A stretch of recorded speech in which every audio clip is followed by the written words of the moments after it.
नमस्कार, स्वागत है आप सभी का आपके ऑफिशियल यूट्यूब चैनल गुरुजी स्पेशल क्लासेस में। मैं हूं निमाई साना, आपके समक्ष उपस्थित हूं साइकोलॉजी विषय वस्तु को लेकर। फ्रेंड्स, आज की क्लास में हम डिस्कस करने वाले हैं संवैधानिक एवं मानवीय मूल्य टॉपिक के अंतर्गत एक मोस्ट इंपॉर्टेंट पॉइंट्स यानी मानवीय मूल्य, ह्यूमन वैल्यूज के बारे में। जैसे कि आप सब जानते हैं कि लास्ट क्लासेस के माध्यम से इस टॉपिक पर बेस्ड हमने मूल्य को जाना, समझा और मूल्य के अंतर्गत कौन कौन से इंपॉर्टेंट पॉइंट्स हैं उनको भी जाना। मूल्य ह्रास के क्या कारण हैं, मूल्य की क्या विशेषताएं हैं, मूल्य जो हम स्थापित करते हैं वो उसके कौन कौन से सोर्सेस हैं, कहाँ से हमारे अंदर मूल्य स्थापित हो पाते हैं। तो उन सभी बातों को हमने समझने की कोशिश की है, जो आपके super TET exam point of view से बहुत ज़्यादा इंपॉर्टेंट है। उम्मीद करता हूँ कि सभी पॉइंट्स आपको ईजिली क्लियर हो पाए होंगे, लेकिन फिर भी अगर कोई डाउट्स आपके मन में बनता है तो आप मुझे कॉमेंट सेक्शन में जाकर कॉमेंट कर सकते हैं। मैं कोशिश करूँगा कि आपके डाउट्स को क्लियर करूँ। आज की क्लास में हम महत्वपूर्ण पॉइंट पर डिस्कस करेंगे जिसका नाम है मानवीय मूल्य यानी ह्यूमन वैल्यूज क्या होते हैं। और स्टूडेंट्स, इसके अंतर्गत हम उन सभी पॉइंटों को कवर करने की कोशिश करेंगे जहां से हमारे सुपर टेट एग्जाम्स में सीधे सीधे प्रश्न बनते हैं। तो चलिए शुरू करते हैं आज की क्लास और जानते हैं आज की क्लास का जो पॉइंट है स्टूडेंट्स, वो है आपका मानवीय मूल्य यानी जिसको हम कहते हैं ह्यूमन वैल्यूज। तो ह्यूमन वैल्यूज क्या है, इसके अंतर्गत जो पहला पॉइंट बताया गया है वो ये है कि वे मानवीय गुण जो मानव के व्यक्तित्व के महत्वपूर्ण पक्ष को प्रतिबिंबित करते हैं। स्टूडेंट, थोड़ा सा टाइपिंग एरर है यहाँ पर, ये हो जाएगा प्रतिबिंबित करते हैं, मानवीय मूल्य कहलाता है। यानी कि क्या है, तो वे मानवीय गुण यानी कि मानव के वे सभी गुण जो मानव के व्यक्तित्व यानी कि पर्सनैलिटी के महत्वपूर्ण पक्ष को प्रतिबिंबित करते हैं। यानी कि देखिए, मानव के जो गुण होते हैं, जो मानव के पर्सनैलिटी के जो इंपॉर्टेंट पक्ष होते हैं, उसको जब आप प्रतिबिंबित करते हैं तो उनको ही हम क्या कहते हैं, मानवीय मूल्य कहते हैं। यानी कि प्रत्येक व्यक्ति के अंदर जो वैल्यूज है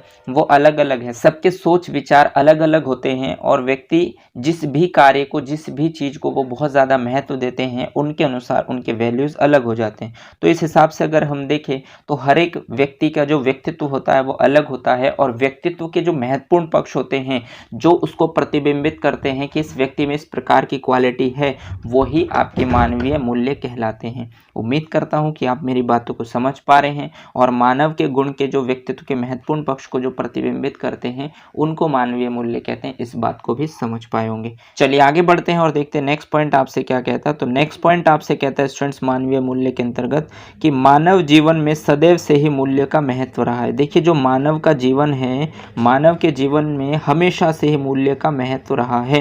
यानी कि मूल्य को हम बहुत ज़्यादा महत्व देते आ रहे हैं, यानी जो वैल्यूज़ है उसको बहुत ज़्यादा महत्व दिया जाता है हमारे जीवन में। जीवन मूल्य मानवीय आचरण एवं व्यवहारों का मापदंड होता है। देखिए, यहाँ पर अगर मैं बात करूँ आपसे जीवन मूल्य की या जिसको हम मानवीय मूल्य कहते हैं, तो ये मानव के जो आचरण होते हैं यानी कि जो इनके कार्य करने के तौर तरीके होते हैं और जो उनके व्यवहार होते हैं उनका मापदंड होता है।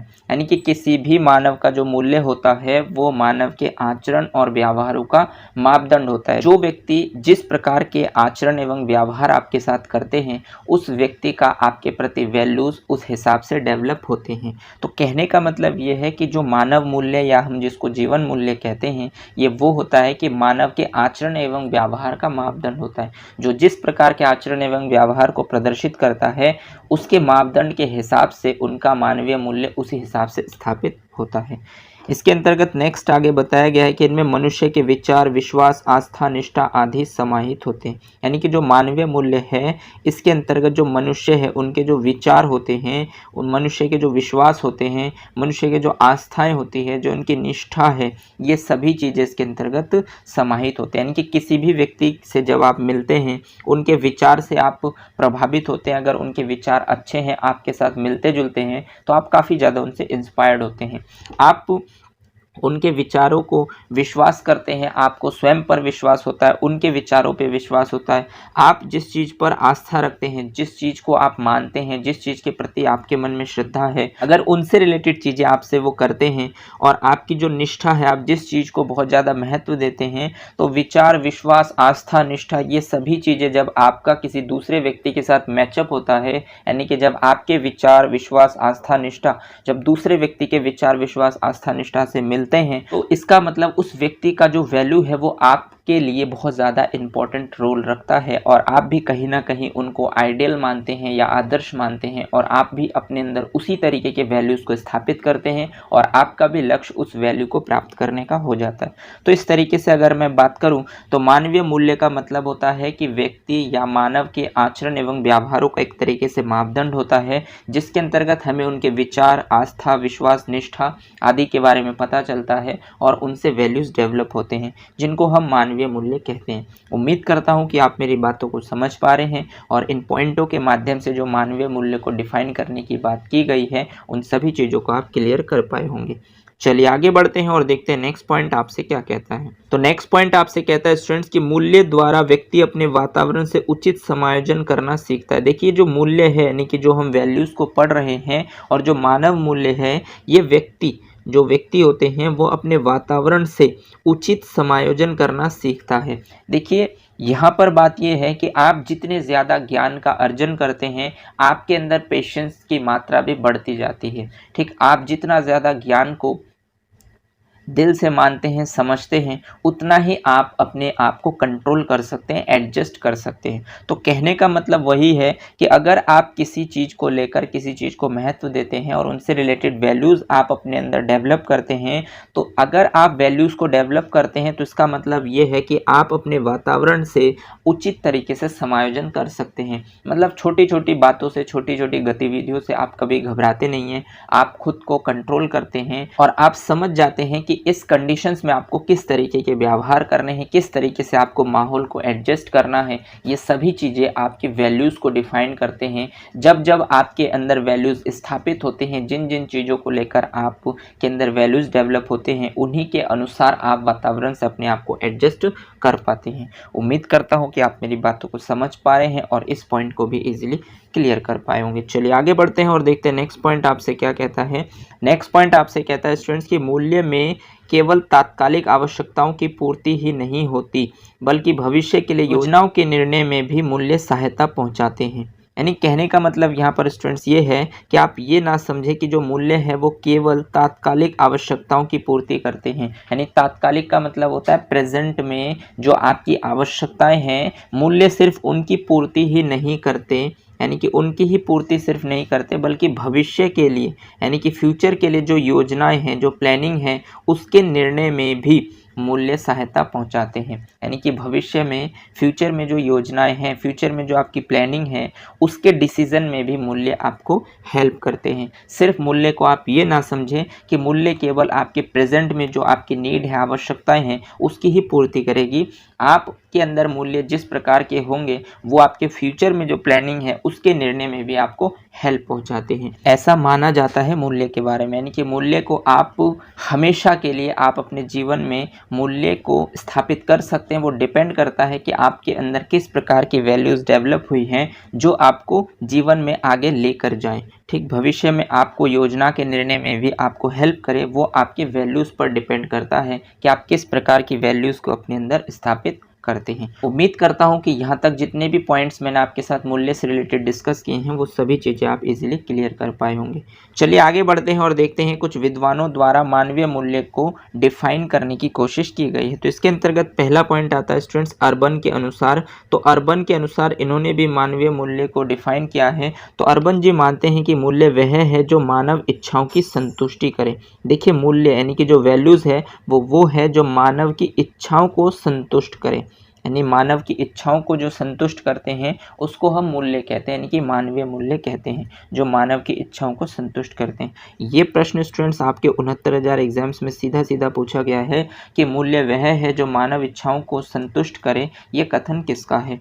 तो वहाँ पर आपका राइट ऑप्शन था अर्बन महोदय का। इसलिए मैंने इन सभी कथनों को आपके इस नोट्स में प्रोवाइड करने की कोशिश की है ताकि किसी भी तरीके से आपसे एग्जाम्स में प्रश्न पूछे जाएँ तो आप उन प्रश्नों के राइट ऑप्शन तक ईजिली पहुँच पाएँ। चलिए आगे बढ़ते हैं और देखते हैं नेक्स्ट कथन क्या कहता है। तो नेक्स्ट कथन आपका है स्टूडेंट्स ओटावे के अनुसार। यानी कि ओटावे एक महान विद्वान थे जिन्होंने अपने अनुसार मूल्य को परिभाषित किया है। तो ओटावे के अनुसार मूल्य वे विचार हैं जिसके लिए मनुष्य जीते हैं। यानी कि मूल्य एक विचार है, ऐसा मानते हैं ओटावे साहब, जिसके लिए मनुष्य जीते हैं। फॉर एग्जाम्पल के लिए जैसे कि मान लीजिए इस समय आप जो तैयारी कर रहे हैं सुपर टेट की, तो आप सिर्फ और सिर्फ आपका एक लक्ष्य है कि आप अपने जीवन में जो जी रहे हैं वो एक अच्छी जॉब पाना चाहते हैं। आप अपने जीवन में जो आपने 20, 23, 24, 25 साल जो भी आपकी उम्र है, इस उम्र तक जो आपने स्ट्रगल किए हैं अपने जीवन में, जो आपने पढ़ाई की है, तो वो सिर्फ और सिर्फ इसीलिए की है ताकि आप एक अच्छी जॉब पा सके, एक अच्छी सरकारी नौकरी पा सके, जिससे आप अपनी फैमिली को, अपनी सोसाइटी को सपोर्ट प्रदान कर पाएँ। तो ये कहीं ना कहीं आपके मन में एक अच्छे विचार हैं, ठीक। और ये विचार आप अपने फैमिली और अपने आस पड़ोस यानी कि अपने सोसाइटी के लिए रखते हैं। सबसे पहले तो आप अपने फैमिली के लिए रखते हैं और उसके बाद आप अपने सोसाइटी, समाज के लिए रखते हैं। तो यदि आप अपने अंदर इस प्रकार के विचार को रखते हैं और इसको लेकर आप दिन रात लगातार मेहनत करते हैं, मान लीजिए कि आप 12-12 बजे तक, 1-1 बजे तक रात को स्टडी करते हैं, तो सिर्फ आप इसीलिए जी रहे हैं ताकि आप एक अच्छी जॉब पा सकें। और उस अच्छी जॉब से आप क्या करेंगे, आप अपनी फैमिली को सपोर्ट प्रोवाइड करेंगे, आप अपनी सोसाइटी को हेल्प प्रदान करेंगे। तो ये आपके विचार हैं। तो इसी को ही मूल्य मानते हैं आपके ओटावे साहब। यानी ओटावे साहब मानते हैं कि मूल्य वो विचार है जिसके लिए मनुष्य जीता है। तो ये कथन किसका है, अगर आपसे एग्जाम्स में पूछा जाए तो आपको बताना है कि ओटावे साहब का है। उम्मीद करता हूं कि आप मेरी बातों को समझ पा रहे हैं और ओटावे के अनुसार जो उन्होंने मूल्य को परिभाषित करने की कोशिश की है उसको भी इजीली क्लियर कर पाए होंगे। चलिए आगे बढ़ते हैं और देखते हैं नेक्स्ट पॉइंट आपसे क्या कहता है। तो नेक्स्ट पॉइंट आपसे कहता है स्टूडेंट्स, जे कैन के अनुसार, यानी कि जे कैन ने भी मानवीय मूल्य को परिभाषित करने की कोशिश की है। तो उनके अनुसार समझते हैं कि मूल्य क्या है। तो जे कैन के अनुसार मूल्य के आदर्श, विश्वास या प्रतिमान है जिनको एक समाज के अधिकांश सदस्यों ने ग्रहण कर लिया है। यानी कि एक समाज के अधिकांश सदस्यों ने जिसे ग्रहण किया है, जिस आदर्श को ग्रहण किया है, जिस विश्वास को ग्रहण किया है, जिस प्रतिमान को ग्रहण किया है, उनको वैल्यू माना जाता है या मूल्य माना जाता है जे कैन के अनुसार। यानी कहने का मतलब स्टूडेंट्स ये है कि लास्ट क्लासेस में भी मैंने आपको बताया कि हमारे समाज में गवर्नमेंट जॉब को बहुत ज़्यादा महत्व दिया जाता है। यानी कि हमारे लिए गवर्नमेंट जॉब की वैल्यू सबसे ज़्यादा है, क्योंकि सोसाइटी में ये माना जाता है कि प्राइवेट जॉब से आप अर्निंग तो ज़्यादा से ज़्यादा भी कर सकते हैं, बट वहाँ से आप कभी भी निकाल दिए जा सकते हैं, ठीक। लेकिन अगर आपकी गवर्नमेंट जॉब लग जाए तो अगर आप कोई मिसबिहेव, मिसफॉल्ट नहीं करते हैं तो आपको कोई निकालने वाला नहीं होगा, क्योंकि ये एक तरीके से सेफ एंड सिक्योर जॉब है। तो इसीलिए समाज में गवर्नमेंट जॉब को बहुत ज़्यादा महत्व दिया जाता है। और यही यहाँ पर जे कैन साहब भी मानते हैं कि समाज के अधिकांश सदस्यों ने जिस चीज़ को धारण किया है, जिस चीज़ को ग्रहण किया है, जैसे कुछ आदर्श होते हैं जो समाज में मान्यता प्राप्त करते हैं, कुछ विश्वास होते हैं, कुछ प्रतिमान होते हैं जो समाज के अधिकांश सदस्य जिसको ग्रहण करते हैं, तो उसी को ही मूल्य मानते हैं आपके जे कैन साहब। इसलिए आपको ध्यान रखना है कि समाज के अधिकांश सदस्य ने जिन आदर्श, विश्वास या प्रतिमानों को धारण किया है उसी को ही मूल्य माना जाता है, ऐसा मानते हैं आपके जे कैन साहब। तो इसके लिए सीधा सीधा आपके एग्जाम्स में प्रश्न पूछा जाता है कि मूल्य के आदर्श, विश्वास या प्रतिमान जिनको एक समाज के अधिकांश सदस्य ने ग्रहण किया है उसको मूल्य मानते हैं, ये कथन किसका है? तो ये कथन आपके जे कैन साहब का है। उम्मीद करता हूँ कि आप मेरी बातों को समझ पा रहे हैं और जे कैन के अनुसार मूल्य को भी इजीली समझ पाए होंगे। तो जे कैन साहब के अनुसार कुछ आदर्श, विश्वास या जो प्रतिमान है उन्होंने एग्जाम्पल के थ्रू समझाने की कोशिश की है, जिनको हमें जानने की ज़रूरत है कि उनके हिसाब से आदर्श, विश्वास या प्रतिमान क्या है।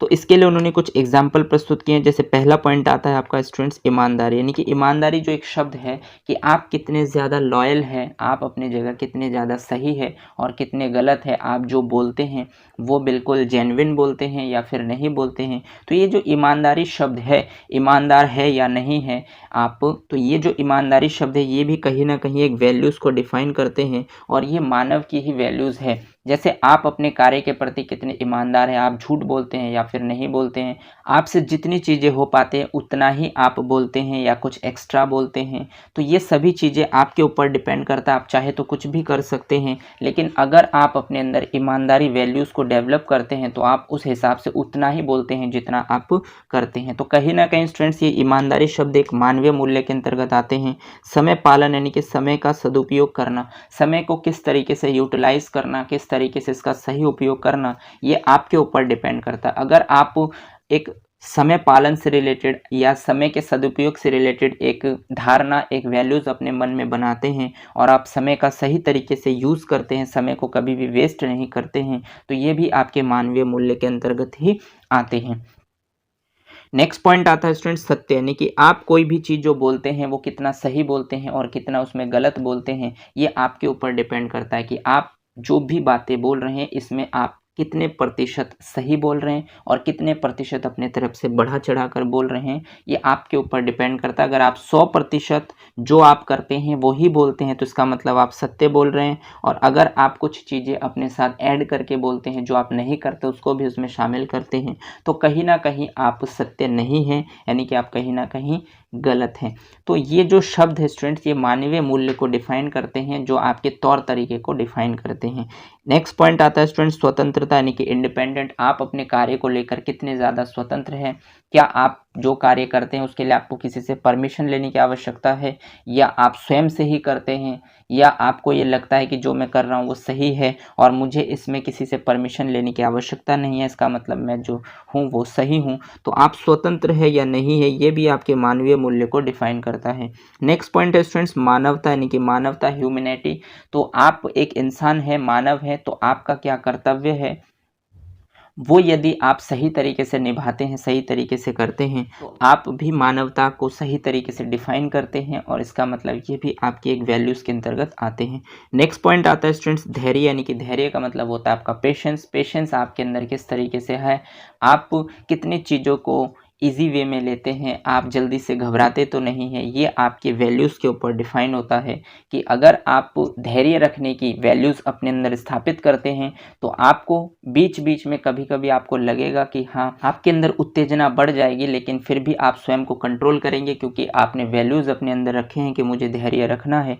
तो इस तरीके की कुछ गतिविधियाँ हैं जिसको आपको सही तरीके से एडजस्ट करना होता है। इसके अंतर्गत नेक्स्ट आता है स्टूडेंट शांति, यानी कि शांति भी एक तरीके से आपके वैल्यूज़ के अंतर्गत आते हैं। आप कितने ज़्यादा काम हैं, कितने ज़्यादा शांत हैं, किसी भी सिचुएशन से जल्दी घबराते तो नहीं है, इस बात ये सभी चीज़ें आपके ऊपर डिपेंड करता है कि आपके अंदर किस प्रकार की वैल्यूज़ है। इसके अंतर्गत नेक्स्ट पॉइंट आपका आता है स्टूडेंट्स विनम्रता, यानी कि विनम्रता क्या है। तो देखिए विनम्रता मतलब आप किसी से किस तरीके से बातचीत करते हैं, गर्माहट के साथ आप उनसे बातचीत कर पाते हैं या फिर नहीं कर पाते हैं, आप किसी का जवाब देते हैं तो कितने नम्रता के साथ देते हैं, आप किसी की सुनते हैं तो कितने नम्रता के साथ, पेशेंस के साथ सुनते हैं। तो ये सभी चीज़ें आपकी वैल्यूज़ को डिफाइन करते हैं। जवाबदेही मतलब अगर आपसे कोई चीज़ें किसी के बारे में पूछे तो आप उसको किस तरीके से एक्सप्लेन करते हैं, किस तरीके से उसका रिस्पॉन्स देते हैं, किस तरीके से उसको रिप्लाई देते हैं, तो ये सभी चीज़ें आपके वैल्यूज़ को डिफाइन करते हैं। एक होता है स्टूडेंट्स निंदा, यानी कि निंदा भी एक तरीके से आपके वैल्यूज़ के अंतर्गत आते हैं,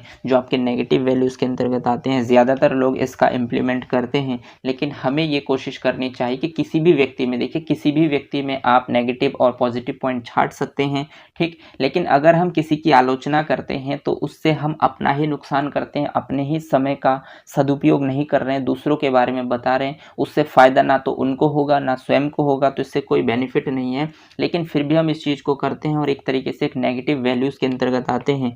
जो लोग इस चीज़ को करते हैं या जो लोग इस चीज़ को फॉलो करते हैं तो वो सभी चीज़ें वो अपने जीवन में उस सक्सेस तक, उस मुकाम तक नहीं पहुंच पाते। इसलिए हमें कोशिश करनी चाहिए कि हम किसी की निंदा ना करें। हर एक व्यक्ति के अंदर नेगेटिव एंड पॉजिटिव पॉइंट्स होते हैं, नेगेटिव पॉइंट्स को आप इग्नोर करें और जो उनके अंदर पॉजिटिव पॉइंट्स है उसको लेकर सोच विचार करें। अगर उनके पास है, आपके पास नहीं है, तो आप अपने अंदर उसे लाने की कोशिश करें। तो यदि इस प्रकार की सोच है तो कहीं ना कहीं आप सही रास्ते पर है, आपके अंदर सही वैल्यूज़ डेवलप है और इन सभी चीज़ों से मिलकर आपके वैल्यूज़ डेवलप होते हैं। जितने भी शब्द यहाँ पर जे कैन साहब के अनुसार प्रस्तुत किए गए हैं मूल्य से रिलेटेड, यदि इनको आप एक एक बार देख लेते हैं तो आपको रियलाइज़ हो जाएगा कि मूल्य वास्तव में हम कहते किसको हैं और मूल्य से रिलेटेड कौन कौन सी बातें हैं विशेष रूप से जिनको हमें जानना चाहिए। तो ये निंदा एक तरीके से नेगेटिव के अंतर्गत आते हैं। इसका जितना ज़्यादा आप दुरुपयोग करेंगे, जितना ज़्यादा इससे इग्नोर करेंगे उतना ही बेहतर है। नेक्स्ट पॉइंट बनता है स्टूडेंट सहानुभूति। सहानुभूति का मतलब होता है जो दूसरों की अनुभूति को सहता हो, जो फील करता हो, दूसरों के एक्सपीरियंसेस को, उसे सहानुभूति के अंतर्गत रखते हैं और बहुत ज़्यादा ज़रूरी है। अगर आप दूसरों की गलती से सीखते हैं, अनुभूति करके तो बहुत ज़्यादा आप सक्सेस हो जाएंगे, आप आगे बढ़ जाएंगे। और अगर आप दूसरों की गलती को देखकर भी नहीं सीखते हैं तो कहीं ना कहीं आपका जीवन कम पड़ जाएगा, क्योंकि उस गलती को पहले आपको करना पड़ेगा, उसके बाद आपको रियलाइज़ करना है कि कहाँ पर मिस्टेक हुई है, क्यों नहीं करना चाहिए था, क्या करना चाहिए था। तो इतना समय जो आपका बर्बाद होगा वो आप किसी की अनुभूति को फ़ील ना करने की वजह से ऐसा कर सकते हो। तो सहानुभूति बहुत ज़्यादा ज़रूरी है। जब आप दूसरों की अनुभूति को सहते हैं, फ़ील करते हैं, तो एक तरीके से आपको भी वैल्यूज़ का पता चलता है, आप समय का सही तरीके से सदुपयोग कर पाते हैं। नेक्स्ट पॉइंट आता है स्टूडेंट्स अपरिग्रह। अपरिग्रह का मतलब होता है कोई भी चीज़ ग्रहण ना करना। जैसे कि मान लीजिए कि आपकी आवश्यकता से ज़्यादा चीज़ें अगर आपको मिल जाए और उसको आप ग्रहण कर लेते हैं तो वो परिग्रह के अंतर्गत आते हैं। और जितनी आपको आवश्यकता है आप सिर्फ उतनी ही चीज़ों को ग्रहण करते हैं तो वो अपरिग्रह के अंतर्गत आते हैं। यानी कहने का मतलब ये है कि मान लीजिए कि आपको 100 रुपये की आवश्यकता है और आप किसी अपने फ्रेंड से 100 रुपये मांग रहे हैं, तो आपको सिर्फ 100 रुपये की आवश्यकता है और आप 100 ही रुपये मांग रहे हैं और उसने आपको 100 रुपये दे दिया। इसका मतलब ये हो जाएगा ये आपका अपरिग्रह है, क्योंकि आपको आवश्यकता 100 रुपये की है और आपने अपने फ्रेंड से मांगे भी 100 रुपये ही हैं और उसने आपको दे दिया 100 रुपये। तो इसका मतलब ये अपरिग्रह के अंतर्गत आता है, क्योंकि आपको जितनी आवश्यकता है उतना ही आपने मांगा है या ग्रहण किया है। लेकिन मान लीजिए आपको 100 रुपये की आवश्यकता है और आपके फ्रेंड ने आपको कहा है कि चल 500 रुपये ले ले, और आपने उसको रख लिया। मतलब आपको चाहिए तो 100 रुपये था बट आपको 500 रुपये दिए, यानी 400 रुपये एक्स्ट्रा दिए जिसकी आपको आवश्यकता नहीं है और आपने उसको भी रख लिया। तो इसका मतलब ये एक परिग्रह के अंतर्गत आता है। तो इस बात को ध्यान रखिएगा कि अपरिग्रह का मतलब होता है कि ग्रहण ना करना या फिर अपनी आवश्यकता अनुसार चीज़ों को ग्रहण करना, वो आपके अपरिग्रह के अंतर्गत आते हैं। यदि इस प्रकार की आपकी सोच है, इस प्रकार के वैल्यूज़ आपके अंदर है, तो आप अपने जीवन में बहुत अच्छा कर सकते हैं, बहुत बेहतर कर सकते हैं। नेक्स्ट पॉइंट आपका आता है स्टूडेंट्स समानुभूति। यानी समानुभूति का मतलब होता है समान अनुभव करना। जैसा आपके फ्रेंड ने अनुभव किया है उस चीज़ को यदि आपने हूबहू अनुभव किया है तो इसका मतलब वो एक तरीके से समानुभूति के अंतर्गत आते हैं। चलिए आगे बढ़ते हैं और नेक्स्ट पॉइंट देखते हैं। नेक्स्ट पॉइंट आपका स्टूडेंट्स अहिंसा। यानी कि अहिंसा क्या है? तो अहिंसा भी एक तरीके से आपके वैल्यूज़ के अंतर्गत आते हैं। आपको हिंसा नहीं करना चाहिए, आपको अहिंसावादी होनी चाहिए, आपको सभी के प्रति अच्छे विचार आपके मन में होने चाहिए, सभी के पॉजिटिव विचार आपके मन में होने चाहिए। जिसके अंदर जो भी पॉजिटिव खासियत है उनको आपको सोचना चाहिए और नेगेटिव चीज़ों को इग्नोर करना चाहिए, जिसको हम अहिंसा के अंतर्गत रखते हैं। नेक्स्ट पॉइंट आता है आपका स्टूडेंट्स धर्मनिरपेक्षता। यानी धर्मनिरपेक्षता क्या है? तो धर्मनिरपेक्षता का मतलब होता है कि आप सभी धर्म को सम्मान देते हैं, आप सभी धर्म को महत्व देते हैं, आपके लिए सभी धर्म समान हैं। यदि आप इस प्रकार की विचारधारा रखते हैं तो आप धर्मनिरपेक्षता को समझते हैं।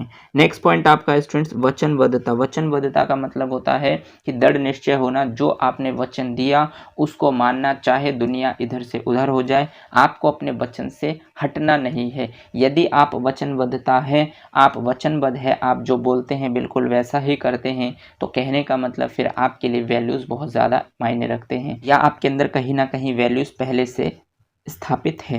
नेक्स्ट पॉइंट आपका बनता है स्टूडेंट्स परोपकार। यानी परोपकार का क्या मतलब होता है? तो परोपकार का मतलब होता है दूसरों का उपकार करना, यानी कि दूसरों के लिए सही सोच रखना, दूसरों का भला सोचना, हमेशा दूसरों का भला सोचना। जो व्यक्ति सिर्फ स्वयं का ही भला ना सोचे, जो दूसरों का भी भला सोचे, जो दूसरों को साथ में लेकर आगे बढ़ने की कोशिश करे, तो इसका मतलब आपके अंदर परोपकारिता है, आप परोपकार रखते हैं, इसका मतलब आपके अंदर वैल्यूज़ है। नेक्स्ट पॉइंट बनता है आपका स्टूडेंट साहस। यानी साहस, जो व्यक्ति परोपकारी होता है, जो व्यक्ति वचनबद्धता होता है, जो धर्मनिरपेक्षता होता है, जो अहिंसा होते हैं, ये जितने भी पॉइंट्स मैंने आपके साथ डिस्कस किए, अगर सभी पॉइंट्स आपके अंदर है तो आप डेफिनेटली साहसी है। आपको फिर किसी चीज़ से घबराने की आवश्यकता नहीं है, आपके अंदर साहस की कोई कमी नहीं है।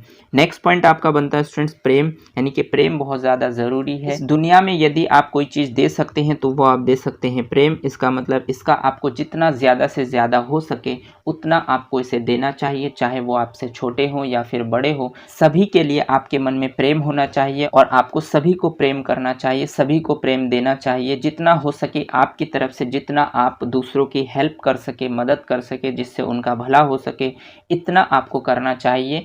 प्रेम के माध्यम से यदि आप इस तरीके की गतिविधियों को करते हैं, आप सभी को स्वीकार करते हैं, आप किसी के अंदर किसी की नेगेटिविटी को नोटिस नहीं करते, आप हमेशा दूसरों की पॉजिटिविटी पर ध्यान देते हैं और जो आपके अंदर नहीं है उसको आप अपने अंदर धारण करने की कोशिश करते हैं, कहीं ना कहीं आपके मन में वैल्यूज़ पहले से स्टैब्लिश है और आप वैल्यूज़ को बहुत अच्छे से जानते हैं, आप उसको महत्व देते हैं। चलिए आगे बढ़ते हैं और देखते हैं नेक्स्ट पॉइंट आपसे क्या कहता है। तो नेक्स्ट पॉइंट आपसे कहता है स्टूडेंट पारदर्शिता, यानी पारदर्शिता का मतलब होता है ट्रांसपेरेंट, यानी कि जैसा आपके मन के अंदर है ऐसा ही आपके बाहर होने चाहिए। जैसा व्यवहार आप बाहर प्रदर्शित करते हैं ऐसे ही आप अंदर से भी ऐसे ही विचारधाराएं आपकी होनी चाहिए। ऐसा नहीं होना चाहिए कि आपके दोहरे चरित्र हो, आप दिखाते कुछ हैं करते कुछ और हैं। कहीं ना कहीं आपके अंदर वैल्यूज़ की कमी है और उस चीज़ को आपको दूर करने की आवश्यकता है। आपके मन में जिस प्रकार के विचार हैं आपके बाहर भी वैसे ही विचार प्रदर्शित होने चाहिए, इसको हम कहते हैं पारदर्शिता। नेक्स्ट पॉइंट आता है स्टूडेंट समानता, नहीं इक्वलिटी। आपको पता है हर एक व्यक्ति एक दूसरे में समान है और यदि आप इस प्रकार की विचारधारा रखते हैं समानता का तो आप बिल्कुल सही है, आपके अंदर वैल्यूज पहले से स्थापित है। नेक्स्ट पॉइंट बनता है स्टूडेंट्स भाईचारा। भाईचारा का मतलब भी आप समझ सकते हैं, ये सभी वो पॉजिटिव वर्ड्स हैं जिनको आपको ध्यान रखने की आवश्यकता है। भाईचारा का मतलब होता है एक दूसरे की हेल्प करना, सहयोग करना, एक दूसरे के साथ बंधुत्वता का गुण प्रदर्शित करना, एक दूसरे के साथ बने रहना, एक दूसरे की मदद करना, ज़रूरत पड़ने पर हेल्प करना, ये सभी चीज़ें भाईचारा के अंतर्गत आते हैं। यदि आप इस प्रकार की विचारधाराओं को मानते हैं और इसी सोच के साथ आगे बढ़ते हैं तो आपके लिए वैल्यूज़ बहुत ज़्यादा मायने रखते हैं और आप वैल्यूज़ को बहुत अच्छे से जानते हैं। नेक्स्ट पॉइंट आता है स्टूडेंट सहनशीलता, यानी सहनशीलता का मतलब होता है आपके पेशेंस के ऊपर बात है, आप चीज़ों को कितना ज़्यादा सहन कर सकते हैं, आप विपरीत परिस्थितियों में भी नहीं घबराते हैं, खुद को पॉजिटिव बना के रखते हैं, आपके आसपास जो भी हैं उनको भी पॉजिटिव बनाते हैं, दूसरों को पॉजिटिव बनाते हैं। तो इस प्रकार से यदि आप सहनशील हैं इसका मतलब आप वैल्यूज़ को जानते हैं, समझते हैं। नेक्स्ट पॉइंट आपका बनता है स्टूडेंट्स राष्ट्रीय एकता, यानी कि नेशनल लेवल पर आप यूनिटी है या फिर नहीं है। जिस तरीके से आप अपने घर में एकता के साथ रहते हैं, आप अपने सोसाइटी में एकता के साथ रहते हैं, इसी तरीके से आपको नेशनल लेवल पर यानी कि राष्ट्रीय एकता की भावना भी रखनी चाहिए। आपको देश के प्रति प्रेम होना चाहिए, आपके मन में देश की उन्नति में आपको योगदान देना चाहिए, देश की उन्नति में आपको आगे रहना चाहिए। इस प्रकार की यदि आप सोच विचार है, आप सच्चे देशभक्त हैं तो आपके अंदर राष्ट्रीय एकता की भावना भी ज़रूर होंगे। इसका मतलब आप कि जो देश प्रेम की जो वैल्यूज़ है वो आपके अंदर पहले से विद्यमान होंगे। और नेक्स्ट और लास्ट पॉइंट इसके अंतर्गत जो बताया है उन्होंने वो है अनुशासन, यानी अनुशासन का मतलब होता है कि आपको डिसिप्लिन में रहना है। आपको ज़रूरी नहीं है कि आप स्वतंत्र है तो इसका मतलब आप दूसरों की बातों को अवहेलना कर देंगे, आप उसको नहीं मानेंगे और आप अपनी ही बात को बड़ी करने की कोशिश करेंगे, ये ज़रूरी नहीं है। इस तरीके की गतिविधि आपको नहीं करनी है। अगर आप अनुशासन में रहते हैं, आप दूसरों को समझते हैं, परिस्थिति को जानते हैं, समझते हैं बेहतर ढंग से और उसके अनुरूप खुद को समायोजित करते हैं तो इसका मतलब आप डिसिप्लिन्ड हैं। और ये सभी चीज़ें यदि आपके अंदर है तो आप वैल्यूज़ को बहुत अच्छे से समझ सकते हैं। अगर नहीं है तो आपको इनको अपने अंदर धारण करने की आवश्यकता है, क्योंकि आप एक अध्यापक हैं और जब आप एक अध्यापक बनकर सुपर टेट के एग्जाम्स को क्वालिफाई करेंगे, आपको एक विद्यालय में नियुक्त किया जाएगा तो वहाँ पर आपकी रिस्पॉन्सिबिलिटी बन जाएगी कि आपको इन सभी वैल्यूज़ को अपने अंदर पहले डेवलप करने होंगे। क्योंकि जब आप इन वैल्यूज़ को अपने अंदर डेवलप करेंगे तभी आप बच्चों के अंदर इन सभी गतिविधियों को स्थापित कर सकते हैं, इस प्रकार की विचारधाराओं को उनके अंदर ला सकते हैं, तो उससे आप उनका उचित विकास कर सकते हैं, राष्ट्र के विकास में अपना महत्वपूर्ण योगदान दे सकते हैं। आप जानते हैं कि शिक्षक का कार्य होता है राष्ट्र निर्माता, यानी कि राष्ट्र के निर्माण की जो जिम्मेदारी है वो शिक्षक के हाथ में है। तो शिक्षक का कितना इम्पोर्टेंट रोल है ये सब चीज़ें आप अच्छे से जानते हैं और आयोग भी चाहती है कि आप इन्हीं वैल्यूज़ को पहले अच्छे से जानें, पढ़ें, आप स्वयं को बेहतर बनाएं, तभी आप एक शिक्षक के रूप में आए और अपने राष्ट्र का निर्माण करें। तो इसीलिए ये टॉपिक आपको दिया गया है। उम्मीद करता हूँ कि यहाँ तक जितने भी पॉइंट्स मैंने आपके साथ डिस्कस किए हैं, ये जो 25 पॉइंट हैं इनको आपने अच्छे से सुना होगा, समझा होगा और इसके प्रॉपर नोट्स बनाए होंगे। यदि स्टूडेंट्स इन सभी बातों को आप समझते हैं तो जो भी प्रश्न इस टॉपिक से रिलेटेड आपके सामने रखे हुए मिलेंगे उन प्रश्नों के राइट ऑप्शन तक आप ईजिली पहुँच पाएंगे, क्योंकि ये वो पॉइंट है जो आपके पॉजिटिव और नेगेटिवता को दिखाते हैं, जो आपके वैल्यूज़ को डेवलप करते हैं। और इन्हीं इन्हीं पॉइंटों में से आपको ऑप्शंस में देखने को मिलेगा। वैल्यूज से रिलेटेड प्रश्न, मानवीय मूल्य से रिलेटेड प्रश्न इन्हीं ऑप्शनों के साथ आपको देखने को मिलेगा। और यदि आप इनको अच्छे से देखते हैं, समझते हैं, इसके प्रॉपर नोट्स बनाते हैं और जिन बातों को मैंने आपके साथ डिस्कस किए हैं इन पॉइंटों के माध्यम से, उनको यदि आप एक बार फील करते हैं, समझते हैं, तो आप इस टॉपिक से रिलेटेड जो भी प्रश्न पूछे जाएंगे उन प्रश्नों के राइट ऑप्शन तक इजीली पहुंच पाएंगे। चलिए आगे बढ़ते हैं और देखते हैं नेक्स्ट पॉइंट आपसे क्या कहता है। तो नेक्स्ट पॉइंट आपसे कहता है स्टूडेंट्स, मानवीय मूल्य यानी कि जो ह्यूमन वैल्यूज है इसके अंतर्गत और कुछ इंपॉर्टेंट पॉइंट्स है। जैसे मानवीय मूल्य के 3 आयाम होते हैं, यानी कि कौन कितने आयाम होते हैं, आपसे पूछा जा सकता है कि मानवीय मूल्य के आयामों की संख्या है। तो आपको बताना है कि मानवीय मूल्य के 3 आयाम होते हैं। नंबर 1 होता है आपका जैविक, नंबर 2 होता है सामाजिक और नंबर 3 होता है आध्यात्मिक। तो जैविक के अंतर्गत कौन कौन से आते हैं, तो जैसे आपके स्वास्थ्य हो गया या फिर आपका जीवन निर्वाह हो गया, यानी कि आप जो हेल्दी है या फिर नहीं है, आप अपने जीवन को सही तरीके से वहन कर पा रहे हैं या फिर नहीं कर पा रहे हैं, इसको आप जैविक के अंतर्गत रखते हैं और ये मानवीय मूल्य का एक आयाम माना जाता है। दूसरा आयाम होता है स्टूडेंट सामाजिक, यानी कि ये सामाजिक आयाम के अंतर्गत आपके क्या होता है, संपत्ति, आपका प्रेम, आपका न्याय, ये सभी चीज़ें आपके मानवीय मूल्य के दूसरे आयाम के अंतर्गत आते हैं। यानी कि आपके पास धन संपत्ति, आपके प्रति लोगों के मन में किस प्रकार के प्रेम है, आप न्याय को कितना ज़्यादा महत्व देते हैं, ये सभी चीज़ें आपके मानवीय मूल्य के अंतर्गत आते हैं जो आपके सामाजिक आयाम को प्रदर्शित करते हैं। और नेक्स्ट पॉइंट आता है स्टूडेंट्स आपका आध्यात्मिक, यानी कि आध्यात्मिक आयाम के अंतर्गत आते हैं आपके सत्य, सुंदरता, पवित्रता। यहाँ पर स्टूडेंट थोड़ा सा टाइपिंग एरर ये आपका हो जाएगा वह, तो पवित्रता यानी कि सत्य जो है वो आपके आध्यात्मिक मूल्य के अंतर्गत आते हैं।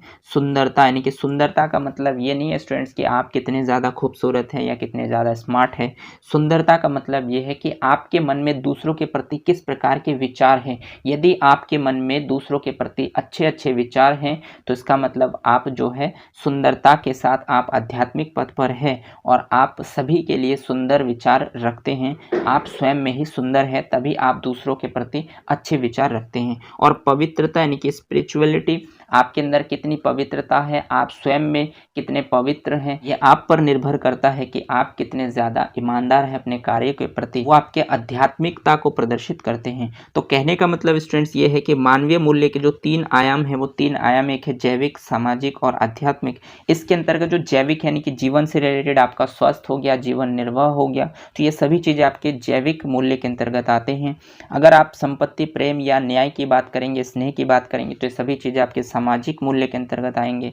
और अगर आप सत्य, सुंदरता या फिर पवित्रता के पथ पर हैं, आप हमेशा सत्य बोलते हैं, आप स्वयं में पवित्र हैं, आपके अंदर दूसरों के प्रति अच्छे अच्छे विचार हैं, आप किसी के प्रति भी नेगेटिव विचार नहीं रखते हैं, तो इसका मतलब आप आध्यात्मिक पथ पर है। तो इसका मतलब आपके मानवीय मूल्य क्या है, आध्यात्मिक है।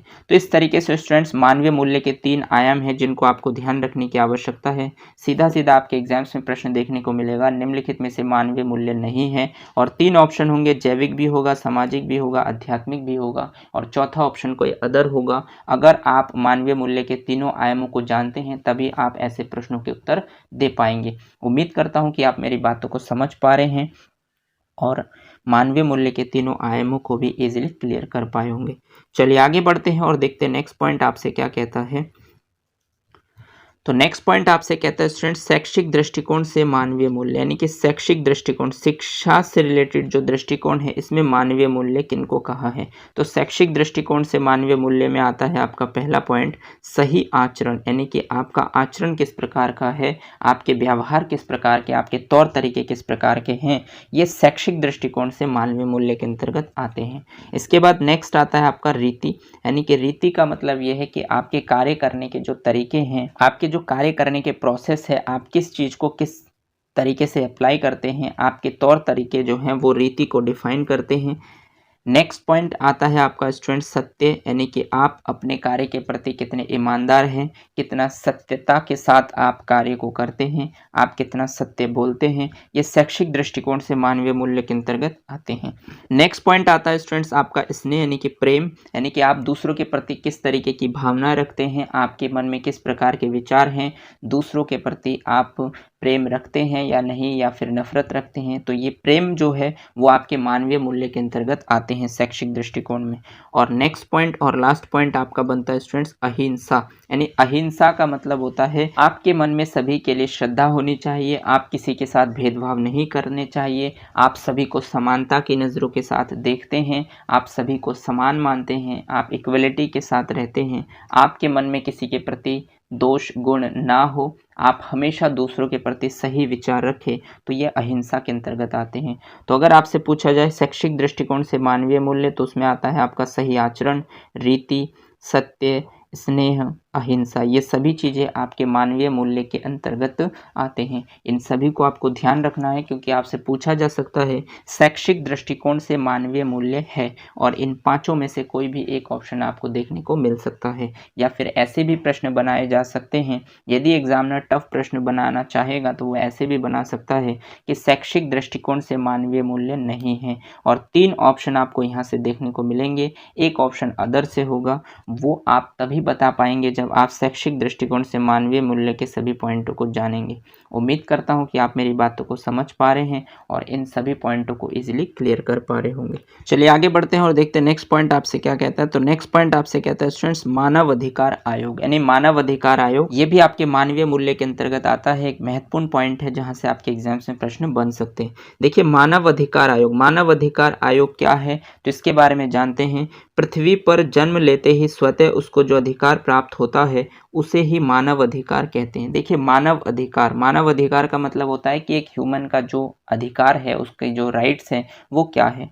तो पृथ्वी पर जैसे ही आपका जन्म होता है, पृथ्वी पर जन्म लेते ही स्वतः उसको जो अधिकार प्राप्त है, यानी कि हमारे कॉन्स्टिट्यूशंस के माध्यम से जो अधिकार उसको प्राप्त होता है, किसी भी व्यक्ति, कोई भी बच्चा या कोई भी व्यक्ति जब उनका जन्म होता है तो संविधान के अनुसार जो उसको अधिकार प्राप्त है उसको मानव अधिकार कहा जाता है। और इसके लिए एक आयोग का गठन किया गया जिसे हम मानव अधिकार आयोग के नाम से जानते हैं। अब ये आप ह्यूमन वैल्यूज़ को पढ़ रहे हैं तो मानव अधिकार को पढ़ना भी ज़रूरी है, क्योंकि यहाँ से भी आपके एग्जाम्स में प्रश्न बन सकता है। तो अगर आपसे प्रश्न पूछा जाए कि मानव अधिकार आयोग का प्रारंभ कब हुआ, तो आपको बताना है 12 अक्टूबर 1993 में मानव अधिकार आयोग का गठन किया गया। यानी कि इस धरती पर, इस पृथ्वी पर जब किसी व्यक्ति का जन्म होता है तो हमारे संविधान के अनुसार उस व्यक्ति को एक अधिकार प्राप्त है, और उस अधिकार को हम कहते हैं मानव अधिकार, और इसको लेके एक आयोग का गठन किया गया, और उस आयोग का गठन किया गया 12 अक्टूबर 1993 में। ठीक, तो ये पॉइंट आपको ज़रूर ध्यान रखना है, क्योंकि डायरेक्ट आपके एग्जाम्स में यहाँ से प्रश्न बन सकता है। और इसके अंतर्गत नेक्स्ट पॉइंट आपका है स्टूडेंट्स मानव अधिकार दिवस, जो बहुत ज़्यादा इंपॉर्टेंट है। ये भी आपसे पूछा जा सकता है कि मानव अधिकार दिवस कब मनाया जाता है। तो अगर आपसे पूछा जाए तो आपको बताना है 10 दिसंबर, यानी 10 दिसंबर एवरी ईयर, प्रत्येक साल को 10 दिसंबर को मानव अधिकार दिवस मनाया जाता है। तो मानव अधिकार आयोग का गठन किया गया 12 अक्टूबर 1993 को, और प्रत्येक वर्ष मानव अधिकार दिवस मनाया जाता है 10 दिसंबर को। इन दोनों पॉइंटों को आप ध्यान रखेंगे, क्योंकि डायरेक्टली आपके एग्जाम्स में यहाँ से प्रश्न बन सकता है। उम्मीद करता हूँ कि यहाँ तक जितने भी पॉइंट्स मैंने आपके साथ डिस्कस किए उनको आपने ईजिली क्लियर किया होगा।